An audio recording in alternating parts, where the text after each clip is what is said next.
If your baby's sleep feels confusing, if they wake often, if naps are short, or if you feel like you never fully understand what is actually happening, this video is for you. Because your baby's sleep is not disorganized. It's different. And when we understand how baby sleep is built, the way we interpret wakings, naps, and long nights changes completely. I'm Mariana Friend, a child and infant sleep specialist, and on this channel we focus on understanding a baby's sleep language before trying to intervene. When we don't understand how baby sleep works, every waking feels like a problem. But when we understand this structure or infant sleep, many things suddenly make sense. The goal here isn't to complicate sleep, it's to simplify without losing what truly matters. Sleep architecture is simply how sleep is organized. It's the stages of sleep and how they repeat in cycles. Every human being has sleep architecture. The difference is that baby's sleep architecture is still developing. In the first months of life, a baby's sleep is mainly organized in two stages. Active sleep, also known as REM sleep, this is the light sleep, and quiet sleep, which corresponds to non-REM sleep, this is the deeper, more settled sleep.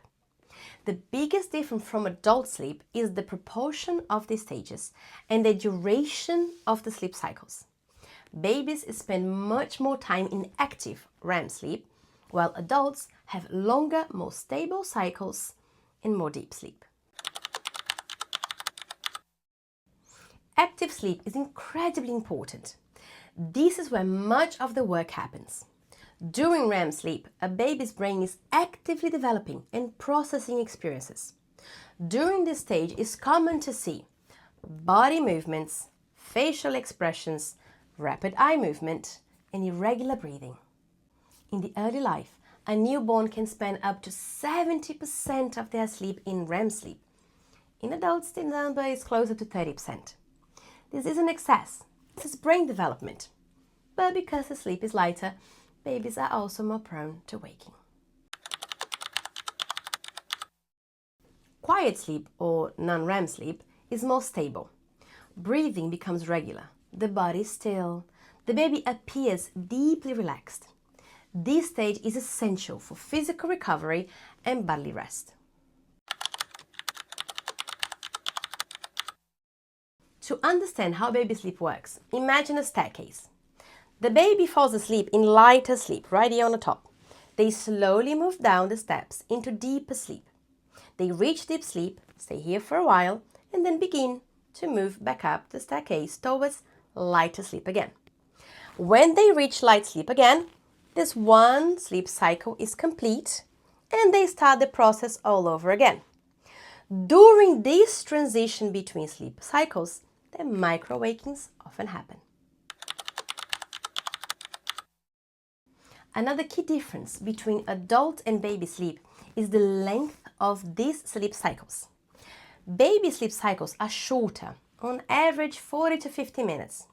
At the end of each sleep cycle, a baby almost wakes. This is where sleep language matters.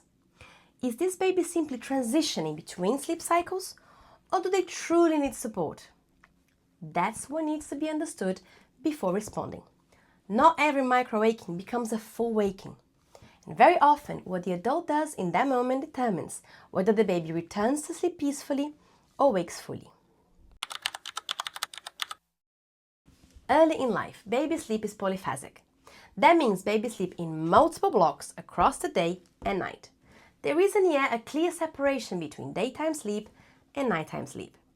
This separation begins to emerge more consistently around 3-4 months of age. As the nervous system matures, the baby begins to develop their circadian rhythm, our internal biological clock. The body starts to differentiate day from night, and light and darkness are the main conductors of this process. Gradually, sleep begins to organize in a way that looks more like adult sleep. Cycles lengthen, new stages appear, but this process doesn't happen overnight. Even as sleep matures, Research shows that it's common for some babies to continue waking once a night on average up to around 2 years of age. This doesn't mean something is wrong. It means developing is still unfolding. And it also doesn't mean that every time they wake, they will need intervention. But that's a conversation for another video. One very common mistake is expecting adult-like sleep too soon. When that happens, normal wakings are labeled as problems, and the response is often too much intervention. When we understand baby sleep architecture, our response changes. We observe more, we intervene more consciously, and we stop fighting what is still under construction. What matters most is tuning into your baby's real needs, meeting them when they exist, understanding sleep language, and responding to what your baby is communicating in that moment. When the pieces come together, sleep finds calm. If your baby's sleep has felt confusing or exhausting, it might not be lack of technique, it might be lack of understanding. On this channel, I will help you understand your baby's sleep language while respecting development and neurological maturity. Because when we understand the process, sleep stops feeling like a problem and becomes a path. If this perspective resonates with you, stay here. This space is for families who want better sleep with more awareness and less guilt.